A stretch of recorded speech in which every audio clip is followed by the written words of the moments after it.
Are you feeling like you're stuck in survival mode during your divorce? Like you're trying to get through each day, just reacting to anything that your ex or their lawyer throws at you instead of making clear, considered steps forward? Or are you starting to feel disconnected from yourself because you really don't know what you want or what you're supposed to be thinking or what you need? Or are you questioning whether your choices aren't actually coming from your intuition? They might be coming from fear. Or just finding it hard to speak up for yourself to represent what your kids need or what you need in mediation or even to your own lawyer. And maybe everyone listening today, because I know I did, deep down starting to think that something needs to shift because you can't keep going like this. So this episode is going to be perfect for you because today we're talking about the anchors that you use to move yourself out of survival mode to start stabilizing yourself through your divorce. Today, I'm joined by Sonia, who's going to take us through the 3 anchors to help you move out of your survival mode during your divorce. Sonia is an award-winning author, speaker, and wisdom teacher known for helping people reconnect with themselves and step out of survival into real lasting growth. Her book, Flourish for Mums, came into my life during a really difficult time and during my divorce. And it reminded me that I needed to start taking care of myself, particularly as a single mum. And not just to push to survive it and stay in survival mode, but actually to thrive and flourish whilst going through this crap. Sonia has a background in speech pathology. In her early 20s, she went into building her own clinic centered around self-leadership and empowerment. And then over the past 18 years, she's continued to evolve her work, blending science and spirituality through her writing, speaking, and transformational work, all whilst also raising 3 children. She is the author of a new book called Raising Empowered Humans, Unlocking Kids' Self-Leadership and Lifelong Flourishing, which extends this work into how we support and guide our children as well. Sonia, welcome to the podcast. Thank you so much for having me, Laura. I'm grateful to be here and to share the best that I can share with your audience. Hello, I'm Laura, divorced mother of 3, and I'm here with my mother, Lynette Galvin, with 35 years' experience in family law. You're listening to the Divorce Course podcast. Through our candid discussions, we hope to help you through your divorce or de facto separation. We will be answering the most commonly asked questions and covering the stages and steps that you will face on your way to freedom. Yes, well, like I said, the Flourish for Mums book, I bought it. I don't know if I got it from you or if I got it from the shops, but it was pink and it had pretty flowers on it. So I was in. Yes. And then I went, I started to read it and I was like, wait a minute, this is really important information for my brain, things I hadn't thought about and how to take care of myself. So when you told me that you'd written this one and you wanted to come on the podcast, I was like, oh my gosh, I would love to have you on the podcast. Yeah, and it's interesting. We have books or things that come into our lives just when they need to and chapters of our lives that they need to. And Flourish for Mums, I actually wrote that, and later that year, that was when the separation journey for me personally began. So it helped me too, Laura, to really further practice and embody the principles. And certainly this book, Raising Empowered Humans, as you've probably had the chance to see, yes, it really goes a lot deeper, a lot wider, and a lot more expansive. And it's what I'm sharing having come through those chapters. What's offered in 5 Golden Keys to Raising Empowered Humans? Yes, it's about the whole family ecosystem, but it's us parenting our own evolution through all the challenges and realizing, kind of the power that we do have and hold. And that it can be that strength is what our kids inherit rather than the survival patterns, which is what we're talking about today. Yes. So you went through divorce yourself. Yep. Yes. And I guess anyone listening to this podcast, they know we don't really talk about anyone's particular divorce journey, but we talk about what things people did to get themselves through situations. Is this where you noticed that this survival mode thing was a thing? Oh, yeah. Look, I'd realized it before then. I'd realized it as an allied health practitioner. I realized pretty early on that, I burnt out.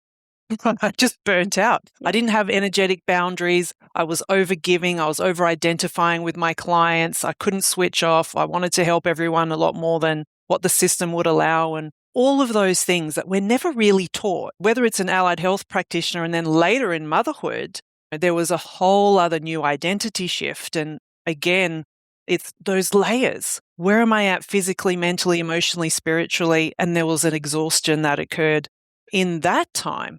So being in survival mode, I know it because I've lived it and I can feel the difference of when my physiology is in survival and when it is in a place of being present, of being able to receive wisdom, share wisdom, contribute. That's really that place of flourishing is where you're able to be so, I guess, at a point of self-awareness that you are able to manage, you're able to use your tools in a way that just complements you and everyone that you share your world with. Yeah. And as our podcast is quite legal and we talk to Mum most of the time. But what I'm noticing is, yes, you can have all the legal knowledge in the world. You could probably even be a family lawyer. But going through the divorce yourself, just dealing with the journey, no one sits down and says, am I in survival mode?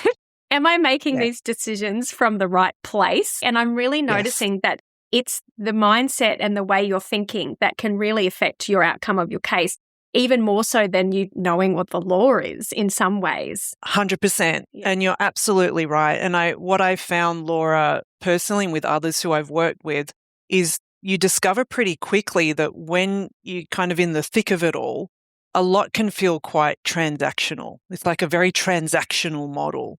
And the human-centered approach of how is the human going? Like, that's not there served to you in a beautiful platter. So the invitation, right, becomes, who do I need to become through this process? And for me, part of what I practiced a lot and what I help others with a lot is coming back to who am I becoming? What is the invitation?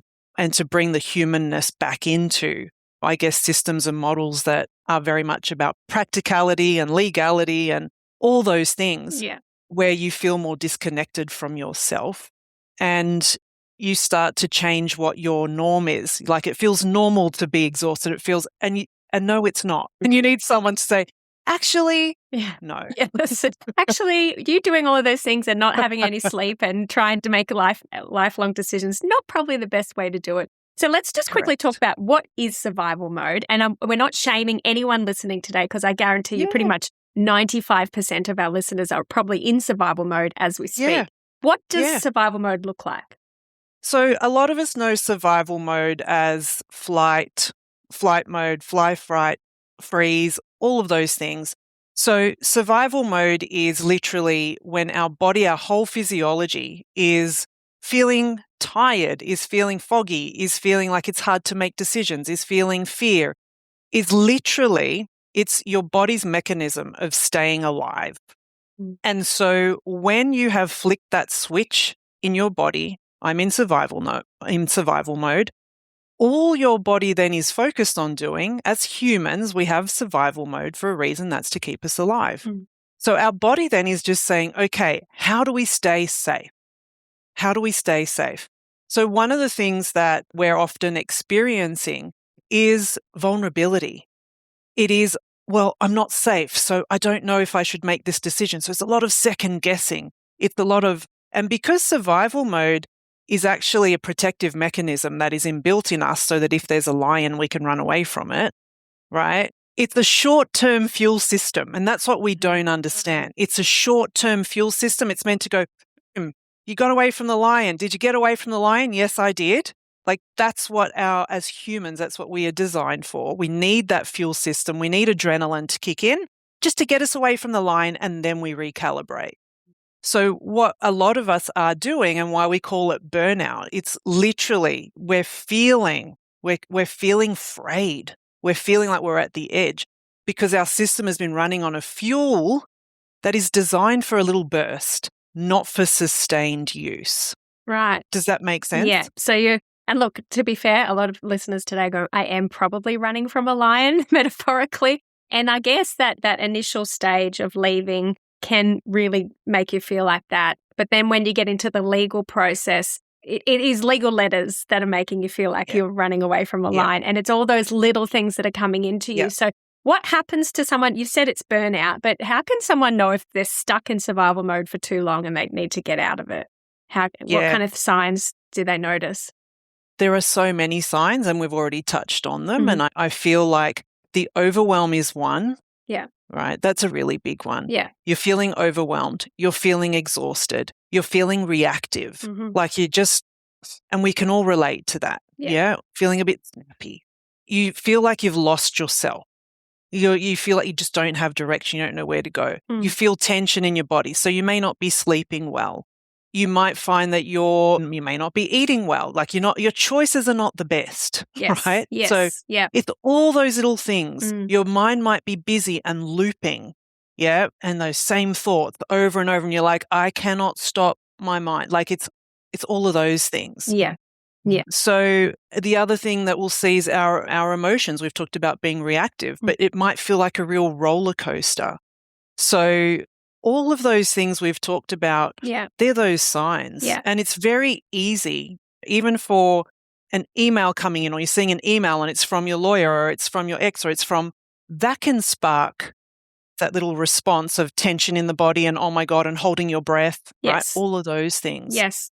And so when I just did a TikTok today and it was about post-separation abuse, and some people think that the point of post-separation abuse and legal abuse from your ex is to win and to destroy you, but sometimes it is just to exhaust you. And I think that's where this survival mode, you're in it because potentially your ex is doing continued abuse after the fact, or the legal letters and all of these things. So let's talk about these 3 anchors. I'm so excited because we all need them.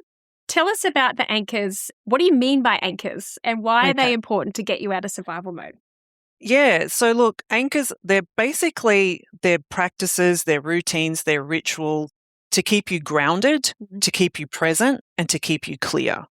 Now, today we're kind of talking about 3 pillars per se in terms of those anchors. And I also, before we launch into them, what I want to make really clear is the anchors are very much coming from a self-leadership place, right? So it's about us and what we feel we can choose and have control with. What's important to this before we dive into it is that we want to realize that we are also actively building our support team at the same time. So I want to make that really clear from the outset that if you need to reach out to whether it's a counselor or someone in that allied health space to help support from that angle, that's obviously really important. Be aware of who you speak with, the people that you keep company with. You want to be just selective and you want to build your support team. So I need to say that really clearly, whoever that is. But I want to emphasize that because that complements and it helps you to be able to be within these 3 anchors we're going to discuss. Okay. Well, let's talk about anchor number 1. And I love the word intuition. But I do feel like when you're going through this kind of horrible life-changing event kind of situation, your intuition can sometimes feel like you don't know, is it your intuition or is it fear or am I going crazy? And how do you get into that? So tell us why intuition and being reconnected with it's so important. Yeah. So intuition and nourishing our intuition is the first anchor that we talk about. It is so important because it brings us back to the truth of ourselves and of a situation. I look at intuition as our sacred GPS, and I obviously help a lot of people with tapping into your sacred GPS. Now, we've all had this experience when we're in the car and we set Google Maps or we set up and it's telling us to go left and we just know, I don't care what that's telling me, I'm going right, right? We've all had that happen because you just know, right? And our intuition and being connected and nourishing our connection with our sacred GPS, that's a non-negotiable. Why is it so important? Because we're going through a time where overwhelm is real, where you can be hit with a lot of emotions, a lot of people's opinions, and if you're on social media, try not to be, all sorts of things. So our tapping in and just going, what is true? What is actually the truth and what is true for me? That's you going into where you're going to get your highest answer and response of what is right and what is most aligned for you. It means that you're not acting on impulse, reactivity, fear, making decisions that are not in your best interest. Yeah. So intuition is going to guide you as to what is for your highest and greatest good, not just for you, but for everyone involved. And if you have children, obviously they're included in that. If people have been through coercive control or domestic violence, and if you are experiencing that, please call 1-800-RESPECT to get connected with the right services. But I think intuition and knowing what the truth is and being connected to that, listening to that, sometimes is quite hard for them, I guess, because they've always had that other person's voice in their head telling them, you're wrong, you're stupid, you're dumb, you don't know what you're doing. Yeah. Yeah. And so sometimes I do think that people just lose their ability to trust their own thoughts and their own understanding. What kind of things can people do to bring themselves back to that? Yeah.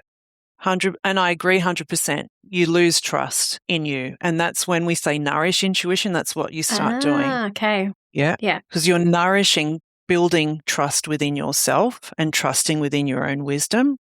And this is really important. So one of the things that we do, and what I definitely recommend if you're not already doing it, is please allow time for silence and stillness each day, preferably in the morning. Okay. All right. So if you find some time, maybe after the kids have gone to school, or if you don't have kids before work, what are you doing? Just sitting there, just doing nothing? So that's the so reason hard I say do. to it, That's so hard to do. It can be. Yeah. And it might start with first thing. I say first thing in the day. If you usually get up at 6 a.m., set it for 5:45 so that you've got 15 minutes where you're just, now what can you do? I'll give you a really practical, this is an example. It's not cookie cutter, but it is very powerful. Yeah. So what you can do is wake up, keep your eyes closed, and you can just notice your body. Start with noticing your toes and just move your way. We call it a body scan. You're just breathing comfortably and you're just acknowledging your body. So you're coming into your body. Might say that a lot because when we get caught up in our minds and fear and the stories and all the rest of it, we almost take ourselves out of our body. So coming into body, it makes us grounded, it makes us present, right? But that body scan of just noticing as you've got your eyes closed and you're breathing comfortably, you're noticing your toes and you're moving up to your ankles and moving up your legs. And so you just do that beautiful body scan, right? That's one thing. And then you're just breathing. And I know that sounds hard, but you're just breathing. And you may ask the question, what is it that I need to be today? And you just wait for that one word or so to pop in. And a word will always pop in, yeah? A practice I've done with a lot of people is the night before you go to bed, you write out your to-do list because in the morning you'll get your to-be. Yeah. Wow. And Mum always talks about this when you're going through divorce, especially if you're leading up to a trial or a mediation. The first thing you think about when you put your feet on the floor, when you wake up in the morning, is whatever's going on, the case, what they've said, what the lies, the hate, the whatever that you're dealing with. By doing that, by thinking about your toes and your ankles and your knees and feeling that, you're not letting that be the first thought you have that day. Correct. So you're kind of blocking it in a way, which would be a good break, I think, for a lot of people. So I think that's a really powerful, even though it sounds so simple, a really powerful thing that if people did that every day, they would start to notice a difference.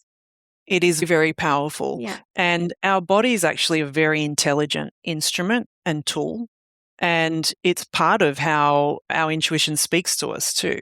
Yeah. Right? Our body gives us a signal and a response. So that body scan is powerful. And when you ask what do I need to be today? And you wait, you'll get a word. It'll be patience, it'll be graceful, it'll be grateful, like whatever it is. But when you do it first thing in the morning, when your brain is still in that slow delta wave, that sets up an anchor. Right. Yeah. Right. It sets up an anchor. And when you start the day with you in that way, then you're building your self-trust. Like, how do you build any relationship with anybody? Quality time together. When do you have quality time with yourself? Never. First thing in the morning. Right. If you gave yourself 15 minutes just for you first thing, it is so powerful, Laura, because also you're communicating, I'll say to the universe, to God, whatever works for you, you are communicating, I am first. The higher powers that be, the higher loving intelligence is first. Our relationship is first. Wow. Before anything else. And so do you feel that from doing that and taking, like, having quality time with yourself, is it kind of, how do you then know whether it's intuition or fear that's pushing you towards things? Yeah. Okay. So we were talking about how can you tell the difference between fear and intuition? Yes. Now, if you were to do that practice each day, you become very attuned and in tune with your body, number one. So then you can read signals that come through. Fear feels like tightness in the body, shallow breath, faster heart rate, racing thoughts. It can be quite draining. You could be like focused on what other people think. You're focused on the external, right? You're focused about things that may or may not be happening. But fear can feel really urgent, right? And it's there, it serves a purpose because it wants to protect you from anything that is threatening. And often it will come from old conditioning or past wounds or kind of previous trauma. It can trigger, so all of those things. But fear, you feel it in your body in all those different ways. Yeah. Intuition, as we've said, it tells you what is true. It's quiet. It's not loud. It's quiet. It's a quiet knowing. And intuition is usually quite simple. Like it will give you a yes, it'll give you a no or not yet, or call them or click on that or follow that website. Like it'll just give you these little directives and it usually feels expansive. It feels clear. You have like a calm certainty about it. Yeah. Right. It's like, I just know. And intuition is very much rooted in the present, which is why if you're practicing being in your body, then you can be very present right now in this moment. You're not spiraling into future stories, future concerns, and the what ifs, right? Yes. So when you're looking at the difference, intuition, it allows you to feel quite settled or even a little bit energizing, like if it sparks joy, etc. But does that kind of help differentiate the two? Totally. For anyone listening today, if you can start to tap into yourself in that morning and have that quality time, which Sonia calls it, I think that's brilliant. Let's talk about the anchor number 2. What's the second anchor that you think would be? And you've given me them in advance. And energetic integrity, I'm like, what? Could you explain that to us who aren't as in touch with ourselves as you are about what that means? Yes. And I'm going to, and please tell me if I can get very passionate about my work. And I've done a lot of work with energetics and energy medicine, etc. So I can get really excited. So please, don't apologize. Help me out if I get to that. Yeah. But so look, energetic integrity, in simple terms, it's really about how you are maintaining and nourishing your energetic field. And so what do I mean by energetic field?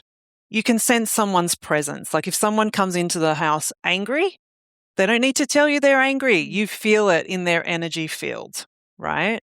So when we're looking at energetic integrity, it's really about, there's a component of energy hygiene in there, right? So that we're releasing things that are not ours to hold, right? And there's a lot of that, particularly going through separation and divorce. People who are separated under one roof, I think they must deal with energetic integrity all the time, because if you're stuck there with a very angry ex and then you don't even talk, you don't even interact, but they're just sitting over on that couch and you're just like, ugh.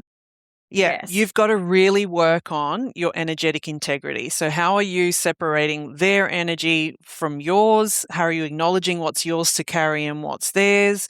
So there's a lot of work in that way because you want to stay aligned with what is true for you, which aligns with your intuition.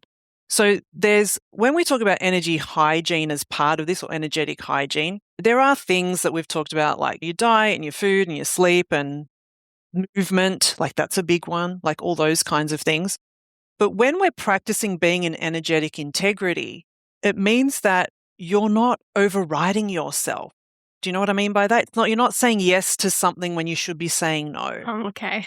Right? Yeah. So it's really honoring you to your highest level, of self-regard and self-respect. Yeah.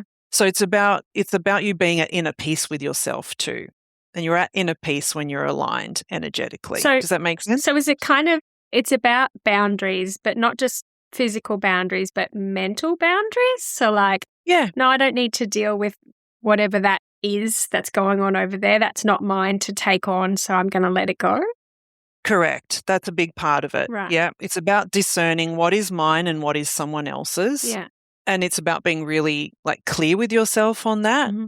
And it's also being really aware of where your attention goes, because wherever your attention goes, that is what grows. So true. It's so true. Okay. So as an example, say your ex or someone has said something to you and it's not very pleasant. You can loop that in your mind for the next 8 hours and be exhausted at the end of it. Or you can acknowledge that is theirs. That is just where they are at on their journey. And that is the best they can do. Now, I'm not kind of excusing anyone, but it's more about you not carrying it for the next 8 hours. It's about being able to honor that is theirs, and you still remain in your energetic integrity by acknowledging that, but knowing the truth about you and who you are. Wow. Okay. So, Mum always says, set up a separate email address so that when someone sends you an email, when your ex sends you an email, you choose when to read it. And so if you're going to if it's your kid's birthday that day, and if you read it, it's going to make you somehow a little bit upset and a little bit snippy with people, don't read the email. But what you're also saying is, if you have to engage with that kind of stuff, there's a way where you can actually read it, but then not let it make you snippy and reactive. You can set your boundaries up internally as well. Oh, yeah, hugely. That's where all the power lies. A lot of it lies. Yeah. And then you're more able to feel like, would I like to read this email now? Like, you feel like you have choice. Because a lot of the time in separation divorce, you feel like you can feel like you're powerless and you don't have choice. You always have choice, 100% of the time, coming from your inner response and how you nourish and keep yourself in energetic integrity. The practical things, because we're talking my favorite language of energy, etc. Yes. Practically, I also want to remind people of the power of nature, of getting out for a bushwalk, to the ocean, using those elements to help support us as well. Because we talked about and we touched on the nervous system before. Our natural frequency is the same as nature because we have the same frequency. So when you get into nature, whether that's the ocean, whether that's in a bushwalk, and you're just sitting on the grass and the ground, and that helps to recalibrate our system. It helps to dispel some of what isn't ours, and it helps you to recalibrate. So I just want to bring those. They're not really little things. They're simple things that we don't always think of, but we want to look at how can I incorporate some of this into my day so that I am nourishing. Need to start doing your disclosure but have no idea where to start? Feeling overwhelmed about mediation coming up?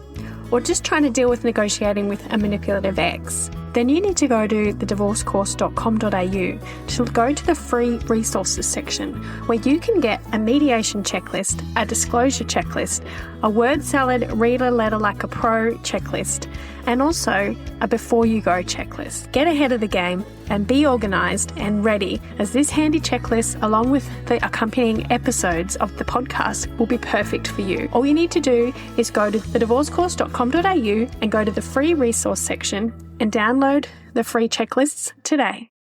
The science is really there, because I know on the space station, International Space Station, they have all this nature stuff on the walls, etc. And they think it's something to do with the fractals as well. Like if they think the space people need it to calm, and obviously we need it. And in these little tiny box rooms we're in, and in our cars that are metal boxes, so important. And everyone knows it. Everyone knows you go for a walk, you feel better. Yeah. So it's an intentional thing. Yeah. 100%. And if you need to just get a few plants and name them and just be with your plants, do it. And try not to kill them.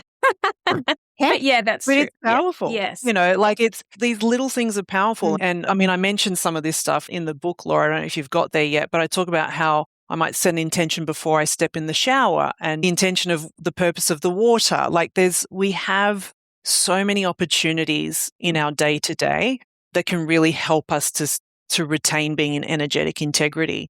The other big one that's part of this too, Laura, and this is a huge energy hygiene tool. We've all heard it. Are we practicing it? And have we felt the benefits? It's going to be different for everyone. Gratitude. Gratitude is super high frequency. Yeah. It is a circuit breaker when it comes to looping thoughts. And as I said, where our attention goes, that's what grows. The more that we're able to come into a feeling of gratitude, the more we're able to tap into what we want to attract more of. So true. Yeah. And what we already have is present, because we can get caught up in a lot of I don't have and I'm trying to and I'm striving for and I want this and I can't reach that. So yes, there is that work in progress happening, but at the same time, daily gratitude practice is absolutely huge. Mm. Can I share one that I do with my kids? Sure. I know I share it in the book. Yeah. When we first moved into our 2 separate residences, it was an invitation to say, what new routines do we want to set up that are meaningful for us? And so what we have, and now we've had it for a few years, is each night we do gratitude candle. That's what we call it. Yeah. Gratitude candle. Yeah. And what this routine or ritual is that every night we all go into my bedroom and we take turns whoever wants to light the candle. And we share what we're grateful for. And the last thing that we share, so usually we're like, oh, I'm grateful I saw my friends today. I'm grateful, like they'll do that stuff. But the last part you have to end with is something about yourself. I'm grateful that I am a. And then they will share whatever it is. Oh, it's gorgeous. Yeah, and we do that every night, and it's just become the norm. Mm. The kids will kind of go, "Oh, I want to go to bed early. Can we do gratitude?" Like that. It's just the norm. Yeah. Like, yeah, let's go. And it's not a chore. It's just a beautiful. It doesn't take long, but going to bed, getting ready to rest, and shifting your energy into that state of gratitude is very powerful, and it's so important. And I think you're right. Going into those separate houses, moving away from whatever house they've probably known for a long time is super hard. But it is, you're right, it's an opportunity to start new routines and things. And I didn't understand the gratitude thing, but we did a thing called the kindness squirrel. Now that sounds crazy. Beautiful. But we had a porcelain squirrel cookie jar, and I bought it because it looked cute. And then one day I was just sick of the kids fighting at the table. So at dinner, we would do the kindness squirrel. So everyone would have to, throughout the day, if someone did something kind to each other, they were grateful for, they would write it and put it in the kindness squirrel. And then we would read, when we needed it, we would read the kindness squirrel. The kids still laugh about it today and say, oh, Mum, you're going to put that in the kindness squirrel? Like, they make fun of me now, but like they're old. But, you know, those little things that you can think of that can kind of get the kids as well as yourself into a grateful place, it made a huge difference for us. And it was really hard for us to go from this big place to our temporary, I call it the summer palace until property settlement, but all these little hard challenges that you're facing, but to look at the positives of it is really important, I think, to show the kids 100%. How to do it, I guess. Absolutely. Absolutely. Yeah. Yes. Yeah. And it's a life skill. It is a life skill. Yeah. Being grateful and looking for the gratitude is truly a life skill that's going to serve all of us well. All right. So working on keeping your energy good, hygiene and protecting it. You've got plenty of information about that in your book. Let's go on to the anchor 3. Tell us about this. Yes. Okay. So the third anchor I call sacred self-advocacy. Right. So look, when we talk about, and the reason I put sacred was very intentional, because when we say self-advocacy, like a lot of the time, automatically our subconscious goes, we got to fight for your rights. You've got to, and you get this forceful fight energy that comes up. Whereas sacred self-advocacy, it isn't there just to soften it and make it sound like it energetically, it literally does soften it. So what this is about, and I call it, is speaking the soul language of self-regard. Wow. Because going through divorce, bringing you back to that, and I talked about it today on a TikTok video. There's a lot of people pleasers. There's a lot of people going through DV and coercive control. They've never had the space to speak up for themselves in mediation or to their lawyer. They've never had the ability or the option to. So it's quite hard for people to advocate for themselves in divorce. Even their own lawyer who's wearing a fancy suit, maybe a man, a big scary looking dude, you find it hard to advocate for yourself, even to your own lawyer. Yes. So how can people put this into practice without speaking up, without losing themselves? Yeah. So how it's different, we've kind of built up, if you haven't already put it together, we've been building up to this. Because if you're looking at coming back into connecting with yourself through intuition and then reading into your body, et cetera, and you're maintaining energetic hygiene, et cetera, then when you come to sacred self-advocacy, you don't have the fight and the force energy. That's actually quite draining. And we can look at this as the way we communicate. Because the way you communicate when you are present and in your body is you are standing in your truth. So although it might feel new for you, it might feel slightly uncomfortable. Yeah, because you may not have had the self-trust and your voice wasn't valued or heard before.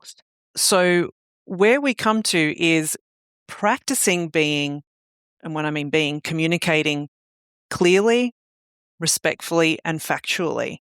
Now, we can say that's a communication style, but sometimes for some of us, we can practice this in front of the mirror. We can practice this just out loud when we're on our own or in the car. And you're doing this without the emotional piece attached because you've already kind of worked through, again, energetically, intuition, with your breathing, with your, and obviously there's a lot of tools that help with how to process and transmute emotion. I won't go into all of that. Yeah. But when you've kind of established that, then you are actually already, your physiology is clear, it's calm, and it's present. So you don't have emotion, fear, anger, resentment. That's not driving your communication. Once you lift that out, you're actually able to just speak quite calmly. Do you know why? Because you feel in your body what's true. Right. So you're not trying to prove yourself. You're actually just stating, and your whole energy field is embodying, this is the truth of who I am. This is what is true for me. Does that feel different? You can feel the difference. Yes, because I think I was even a bit like that. I was trying to advocate for myself, but I didn't completely believe, myself either because it had been attacked so much. I felt like I couldn't really and go, am I right? Should I be saying that? Whereas if you're coming from that place of groundedness, instead of kind of half saying it and not quite believing it, you're very grounded. What's the truth? Yeah. And so it's a lot easier to advocate for yourself when you are grounded. Yes. And energy speaks first. You're so right. You're so right. Energy speaks first. So your words, that's just secondary. And we've all felt it. You can feel the presence. If someone really believes what they're saying, you feel it. If they half believe it, you feel it. And that weakens what you're trying to get across. Really, sacred self-advocacy, you're speaking from a place of truth. You're also speaking from a place of self-love and self-compassion. And so when you speak from that place, you're able to, firstly, you can be clear on what your needs are. And if you're not clear, you're able to say, I'm not completely clear. However, I am, blah, blah, blah. Without feeling crap about yourself. Yes. Like without feeling like you need to know everything. Yes. Right? Yeah. So it's that ability you're speaking the truth. And that's what holds firm. So I guess because when I was saying I didn't quite believe it, I was like, do I deserve this for property settlement? Do I actually deserve it? Because in your head, you're like, do I deserve it? So once you work through all of that with your special time with yourself and all of the other things, you can get to that point. And yes, you know what you deserve. You know what the truth is. And it'll come across. And in a witness box, if you go to court as well, being grounded like this in this sacred self-advocacy is going to be so helpful because Mum always says the judge is looking at you at the non-verbal cues as well as the verbal cues. 100%. So important and so powerful to be in that space during a trial, which sounds kind of impossible. But I think if you're doing these practices that you talk about would be easier, I guess. Yes, absolutely it would be easier. And as I said, it's the presence that you hold. It's the energy that you hold. And so that's really the key. And I think when you're very clear and you're able to communicate, it's almost simple yet powerful. Even if you use the phrase, what's true for me is blah, blah, blah. What's true for me is blah, blah, blah.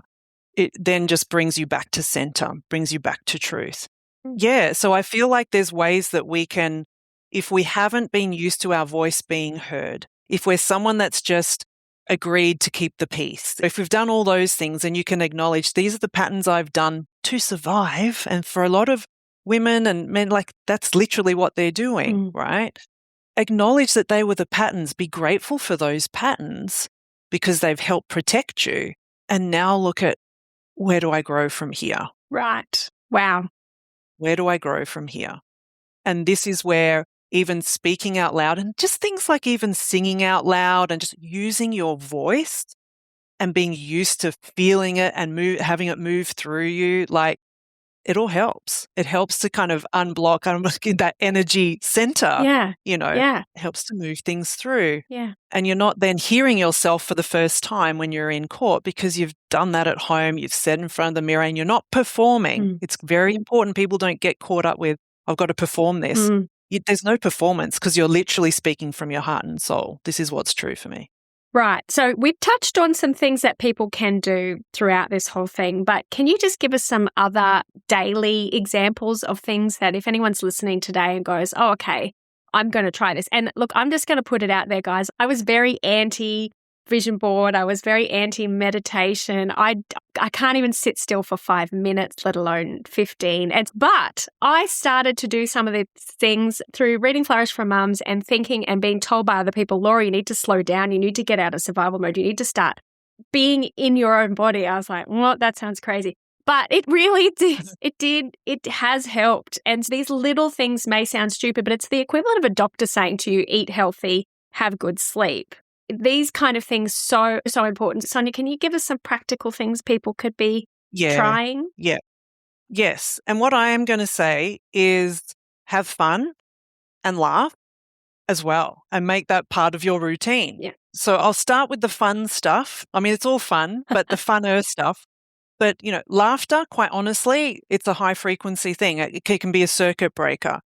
Get your favorite comedians set to go. Get things that just make you feel good. So look at laughter. How can I build in more laughter? That's one thing. These are from Flourish for Mums. Dance. Dancing brings you into your body, right? So I prescribe dancing to everyone, even in corporates. I'm like, you go to the toilet cubicle, you got your headphones, you get the track going, and then you dance. Close your eyes so that you come into body and you let your body just move in a way that needs to move, okay? Like we are rhythmic beings as humans. We are rhythmic, so you want to be coming back into rhythm. So dancing is one, laughter is the other. Music is so powerful. Again, everything is energy. We are vibrational. So music, if you are feeling like you got to process sadness, sure, put some sad songs on, let come out whatever needs to come out, and then let your playlist kind of shift a little bit to something a little bit more positive that turns things around for you, right? Use music to kind of be your companion, be your cheerleader, be your whatever it is you want it to be. If you are struggling for empowerment music for people going through divorce, the Divorce Course, we actually have a Spotify playlist, and our listeners and members gave us all their top 2 songs that they listen to when they really need that boost. So we have that playlist on Spotify if you guys want to go listen to it. And Sonia, you should listen. They're bangers. I would love Some it. interesting ones I'd never heard of, but very lifts you up. It makes you feel better. So yeah, it totally works. I agree. Yeah. Personally, just on the music, don't underestimate the power of Disney songs. I'm all over. Have you really listened to and taken in Disney songs and Disney music? They are epic. Yes, yeah. Right, people are like, what are you listening to? I'm like, Trolls World Tour. Listening to Moana. So true. I absolutely love it. Yeah. So remember those as well. Okay, so we've got music, dance, laughter. So we've talked about the morning stillness, the breath and the body scan. Breathing is a whole other category and kind of topic, but come into just things like breath. And if you're interested in breath work or things like that, absolutely. Breath is absolutely key to bringing us back into body. So just being more mindful of your breath. Some people talk about box breath, like breathe in for 4, hold for 4, out for 4. My recommendation, if you want to start with just basic breathing stuff, I look at the exhale being longer than your inhale. Yeah. And that's just because so if you inhale for 4, exhale for 6, for example, and you might just do that for a minute, you want the exhale to be longer because it taps into what we call the parasympathetic nervous system. It helps you to relax, goes into the relaxation mode. Yeah. Exhale longer. And then the other practice that I've shared probably since Flourish for Mums came out, I call it cup of gratitude. So you choose a cup. I don't have my unicorn cup with me for the podcast in the cupboard, but if you choose a cup, so my unicorn cup is my cup of gratitude, where the way that works is once I've filled it with whatever it is, tea, that you hold it and you set the intention, okay, for every sip that I take, I'm going to be grateful for, and it's got to be to do with yourself, that I am someone with a great sense of humor. Now, that can be every sip that I take, I'm going to say that to myself. I'm so grateful that I'm someone with a beautiful scent. Every single sip. Wow. Yeah. Wow. So you keep the same one or you can change it each I'm going time. to Depends start where with your the mental small cup. capacity's at. I'll start with the smallest one I can find, not this big boy. And then eventually I'll get better at thinking of things that I'm grateful for of myself. But that's really good.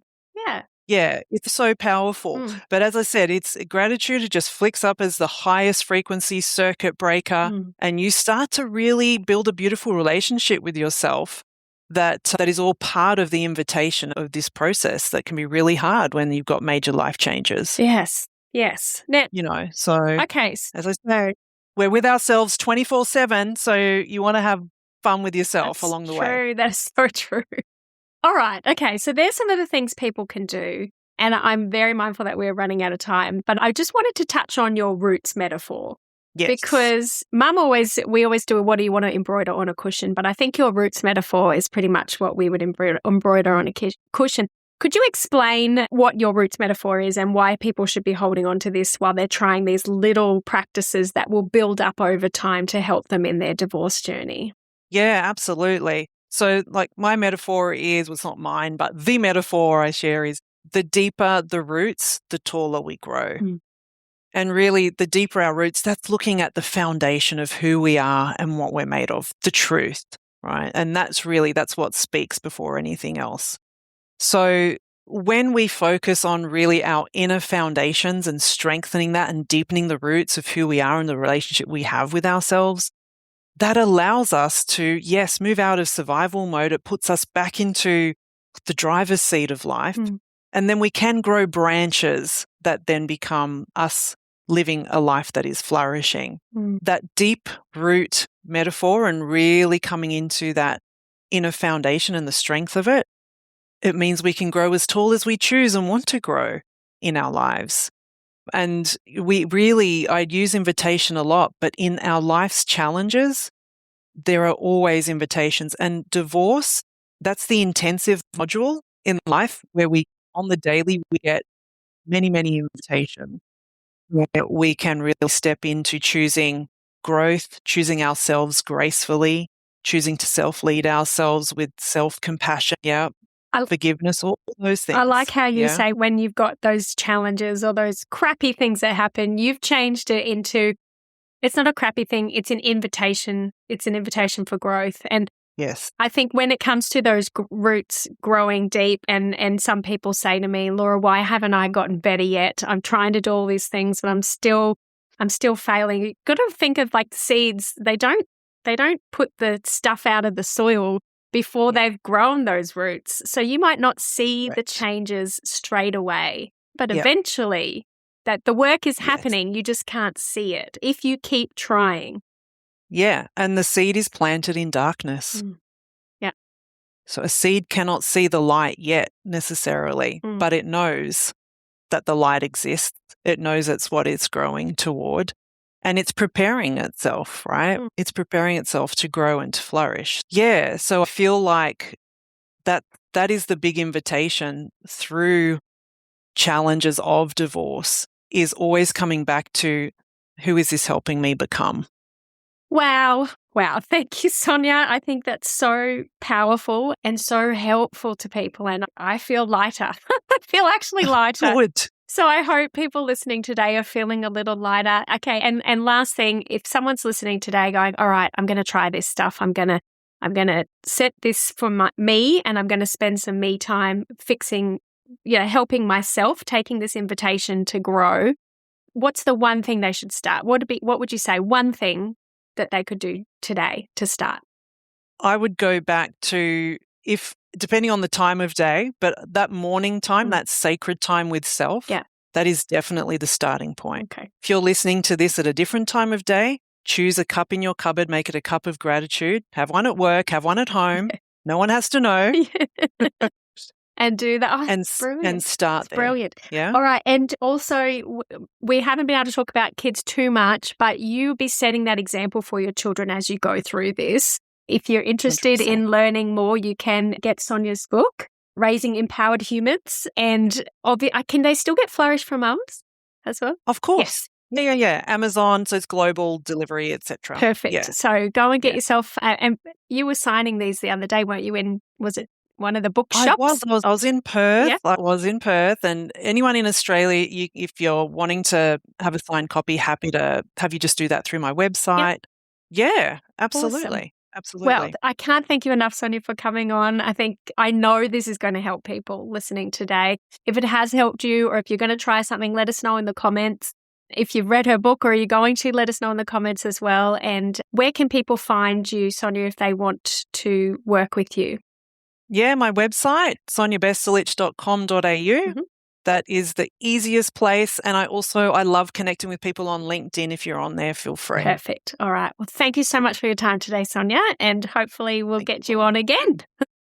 Yes, amazing. Thank you for all that you do, and for your mum too. Brilliant. Lovely. I'm going to get myself a smaller cup to start, and then one day I'll have this huge mug, and you'll all know why, because I've my size. I've got a 500 she's mil. all over it. Yes. Serious gratitude. So, yes, serious gratitude. And we've got gratitude for you today and for our listeners. So everyone take care, and we'll see you again next week. Thanks, Sonia.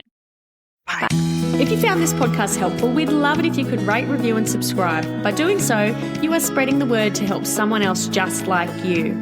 Lynn would like to remind you that this podcast is general advice only, and you should always get legal advice in relation to your particular situation.